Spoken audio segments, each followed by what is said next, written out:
Bueno, buenas tardes. Hoy les vengo a presentar el tema de calidad radiográfica para la materia de radiología.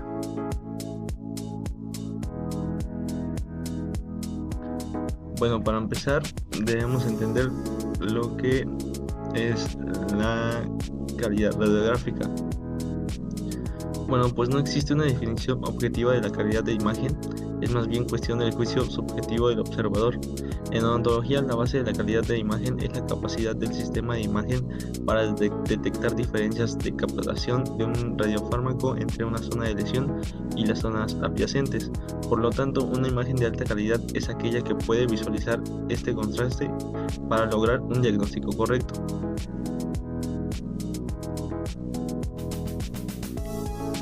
Primero, lo que tenemos que tener claro son unos conceptos básicos. El primer concepto que debemos de entender es el amperio o amperaje. Hablamos de amperio a la unidad de intensidad de corriente eléctrica, que es decir, cuántos electrones pasan durante un segundo en un punto exacto, en un cable una corriente eléctrica, o cuando hablamos en cuestiones de rayos X, en que intervienen esto que tiene que ver con los rayos X. El aparato de rayos X podemos nosotros modificar el amperaje, y si nosotros modificamos el amperaje, el aparato de rayos X, vamos a tener las diferencias de cantidades de rayos X que se producen a mayor amperaje, mayor cantidad de rayos X. Por ser así, son una gran cantidad de rayos X y nosotros podemos definir o podemos controlarlos con el amperaje, que nos va a determinar la cantidad de rayos X que se producen.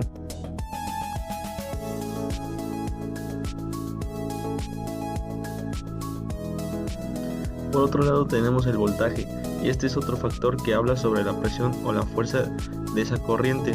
La fuerza que lleva los electrones se mide en voltios, y si voy a modificar el voltaje, el aparato de rayos X, significa que mis rayos van a tener mayor energía o mayor fuerza, y mayor energía pues van a tener mayor capacidad de penetrar los tejidos. Y en radiología dental, si hablamos de un aparato de rayos X dental, tenemos que utilizar el miliamperaje y utilizamos el kilovoltaje.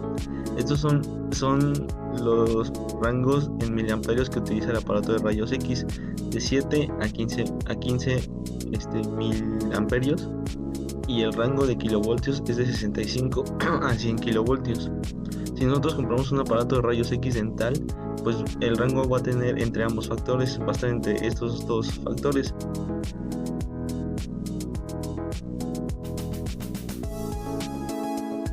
Y bueno, sabiendo esto, también vamos a hablar sobre las características de una imagen radiográfica, las cuales son las ideales que debe tener esa imagen y cómo intervienen factores que acabamos de hablar como en la calidad de esa imagen. Y vamos a obtener esas características de imagen. Tenemos las visuales y las geométricas.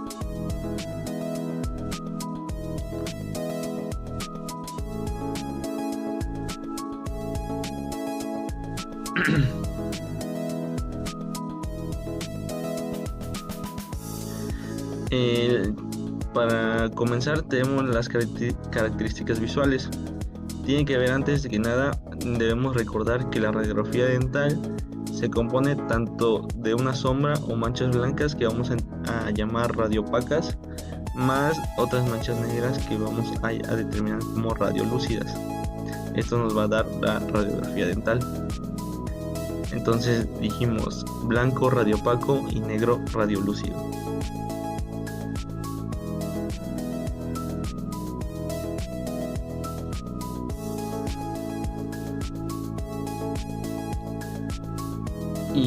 Y pues sí, ahora sí, vamos a las características visuales. Estas son dos, la densidad y el contraste. Vamos a hablar de densidad a la cantidad de oscuridad o negrura que tiene una radiografía dental. ¿Qué tan negra o qué tan oscura se ve la radiografía en general? Si yo quiero saber cuál es la densidad adecuada de la radiografía, debo poder observar todas las áreas negras, todas las áreas grises y todas las áreas blancas con definición. También se podría diferenciar una densidad o una sombra de otra densidad. Si es muy alta, la radiografía se vería muy oscura.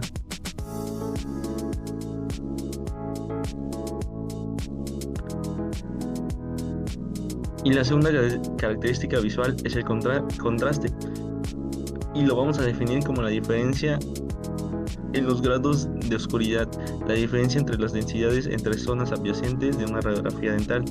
¿Qué tanto puedo yo percibir la diferencia entre el esmalte y la dentina y la pulpa?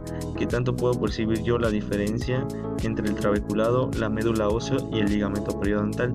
Si tengo el contraste adecuado, puedo ver de nuevo todas las áreas negras, blancas y grises en una radiografía. Aquí el único factor que tiene como influencia directa en el contraste de una radiografía es el kilovoltaje. El kilovoltaje, si nosotros lo aumentamos demasiado, me va a producir un bajo contraste y va a haber demasiada cantidad de grises, muchos grises, y no se puede diferenciar entre una estructura y otra. Y como ejemplo tenemos pues cuando vamos a hornear unas galletas.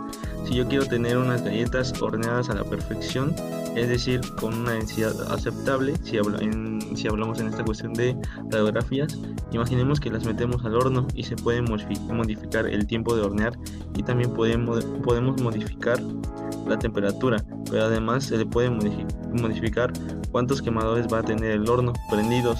Si le ponemos poquito tiempo de cocción, poca temperatura y pocos quemadores, pues las galletas van a salir crudas. Quiere decir que en radiografía pues saldría con una densidad muy baja, y si hacemos lo contrario, pues sería una densidad muy alta. Entonces debemos, así como en el ejemplo de las galletas, debemos de calcular en este caso la temperatura, el tiempo de radiación en nuestro paciente, para que nuestras radiografías salgan con una densidad y contraste estables, y podamos visualizar las radiografías positivamente.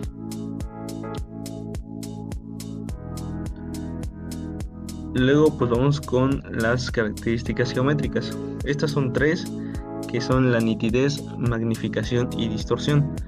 Hablamos de nitidez cuando podemos ver los distintos contornos de un objeto, cuando podemos ver los pequeños detalles de una radiografía. La nitidez también puede encontrar como detalle resolución o definición de una radiografía. Puede que en esta parte el paciente se mueva o la película se mueva y la radiografía salga distorsionada. La característica de la magnificación también se le conoce como una ampliación. ¿Y a qué se refiere? Cuando una imagen aparece más grande que el tamaño real del objeto que representa, es decir, la radiografía. Si yo tengo una ampliación o una magnificación, puede que el objeto sea de un tamaño y en la radiografía sea más grande, y producen alrededor del objeto que se llama penumbra. Esto cambia el tamaño de lo que estamos nosotros viendo. Y a esta magnificación hay dos factores que afectan directamente, que es la distancia y el receptor, es decir, el punto donde se produce la radiación de rayos X y la película, o la distancia entre el objeto y la película. Por último tenemos la distorsión, que esta la vamos a definir como una variación del tamaño del objeto que está siendo radiografiado. Tenemos el ejemplo de los centrales superiores, y si ustedes nos fijamos, las raíces en algunas radiografías se ven mucho más largas. Entonces esto quiere decir que la distorsión o la película de la radiografía, pues en este caso pues se nos movió y no fue tomada correctamente. En esta parte también se involucra la alineación objeto-receptor. Si tenemos la alineación entre el objeto y la película, es decir, el diente y la película, si forman un ángulo, como aquí se puede percibir, tienen mayor distorsión de la imagen, y si el objeto y la película se encuentran paralelos, el eje longitudinal del diente y el largo de la película se encuentran paralelos, pues esto es más fácil que no haya una imagen distorsionada. Cuando una radiografía está distorsionada o alargada, se dice que está elongada.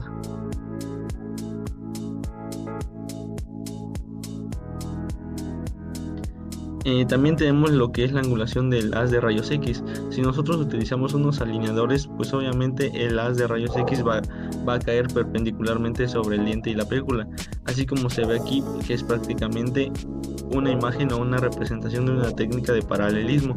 Pero para que esto suceda, pues tenemos, por ejemplo, que colocar la película y el diente paralelos, pero el cono no se encuentra en esta posición perpendicular. Como se ve ahí, si yo lo dejo un poquito más arriba o un poquito más abajo, me va a producir una distorsión de imagen, llámese una elongación o un esforzamiento. Ahora pasamos a la toma de radiografías.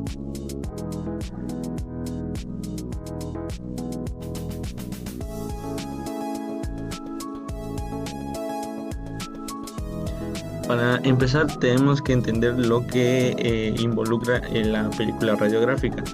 En esta involucra todo lo que es el tamaño de las películas intrabucales, que estas tienen diferentes tamaños. El primero es el tamaño 0, que es el más pequeño y es el más disponible y se utiliza en niños y tiene unas medidas de 22 por 35 milímetros. Después tenemos el tamaño 1, que esta se utiliza principalmente para examinar los dientes anteriores en adultos. Esta tiene una medida de 24 por 40 milímetros. Luego tenemos el tamaño 2, también conocida como tamaño estándar, y se utiliza para examinar dientes anteriores y posteriores en adultos, que es también de 31 por 41 milímetros. Luego tenemos el tamaño 3, esta es más larga y angosta que el tamaño 2. Esta se utiliza únicamente con aleta mordible y tiene unas medidas de 27 por 54 milímetros. Y por último tenemos el tamaño 4. En este tipo de película se utiliza para abarcar grandes áreas maxilares y la mandíbula, que esta película es mucho más grande y más ancha y tiene unas medidas de 57 por 76 milímetros. Luego vamos con la radiografía o técnica oclusal. Para esta técnica se emplean películas intraorales del número 4 en adultos y número 2 en niños. La película radiográfica se coloca en la superficie oclusal en los dientes del maxilar superior y el maxilar inferior. Este tipo de radiografía intraoral, ya que se realiza desde el interior de la boca, en este caso la placa se coloca sobre la arcada inferior y es mantenida por el paciente entre las dos arcadas como si estuviera mordiendo algo. La película radiográfica se estabiliza cuando el paciente ocluye levemente, así como lo habíamos dicho, o en término coloquial, pues el paciente muerde la película. Este se utiliza como complemento de los procedimientos periapicales para los estudios de amplias áreas óseas, ya que permite visualizar las estructuras presentes en el suelo de la boca o el paladar. Mediante la radiografía oclusal se pueden ver fracturas del alveolo, los límites de lesiones quísticas o los tumorales, dientes incluidos, cuerpos extraños, etc. No obstante, solo es válida para la localización espacial de dientes retenidos o cuerpos extraños en casos concretos, especialmente relacionados con el maxilar inferior. También se suelen utilizar para la reacción de endodoncias. Esto también va para las radiografías periapicales.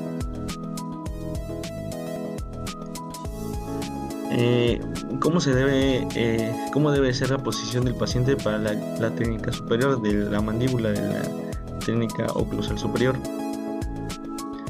En esta técnica, también conocida como técnica de Bellot, el rayo central dirige oblicuo a la película, observándose las piezas dentarias en su eje coronoradicular. La posición del paciente es en línea tragus a la de la nariz, paralelo al piso, plano sagital perpendicular al piso. La posición de la película es entre los dientes del paciente y apretándola entre ellos. El rayo central, que es lo más importante, es dirigido entre el sentido craneocaudal al nivel de los huesos nasales, con una angulación entre 60 y 65 grados, como lo vemos en la segunda imagen de abajo.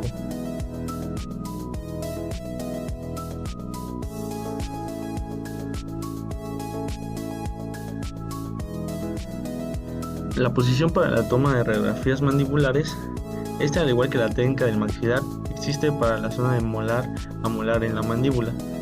La posición del paciente debe ser sentado con la cabeza inclinada hacia atrás, quedando la línea tragus comisura labial paralela al piso, formando el plano oclusal con el piso o la horizontal un ángulo de más de 45 grados. El rayo central desde la punta del mentón hacia el cráneo dirigido al centro de la película, con una angulación de 20 grados. Con esta angulación se forma un ángulo de aproximadamente 65 grados entre el rayo central y la película. Las indicaciones.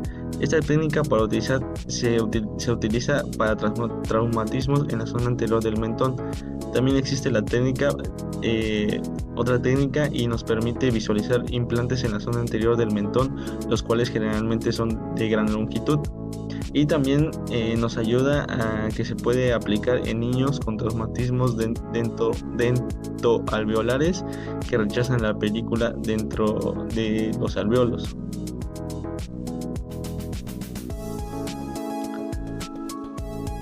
Luego tenemos lo que es la radiografía periapical.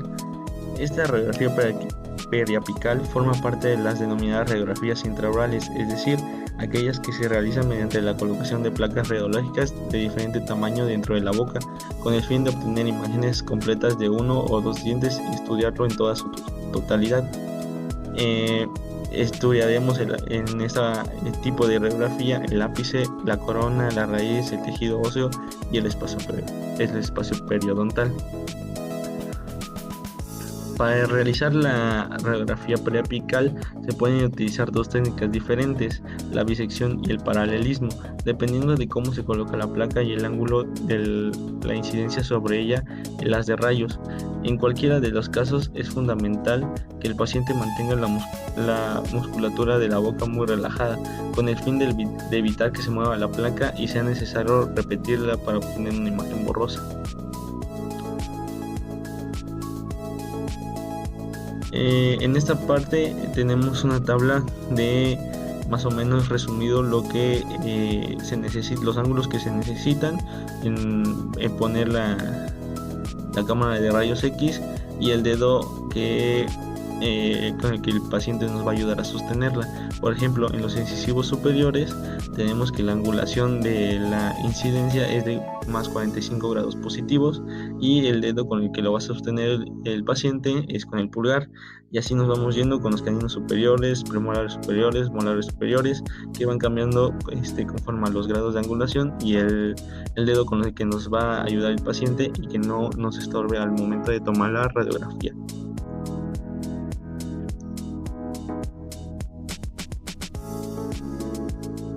Para los dientes anteriores la película debe de estar en vertical y para los dientes posteriores la película debe de estar en sentido horizontal. La película del número 2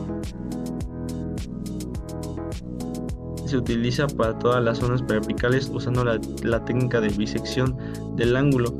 El eje mayor de la película se coloca en vertical para los dientes anteriores y horizontal para los posteriores. En los niños con bocas pequeñas, la película del número 0 se utiliza para los dientes anteriores y posteriores.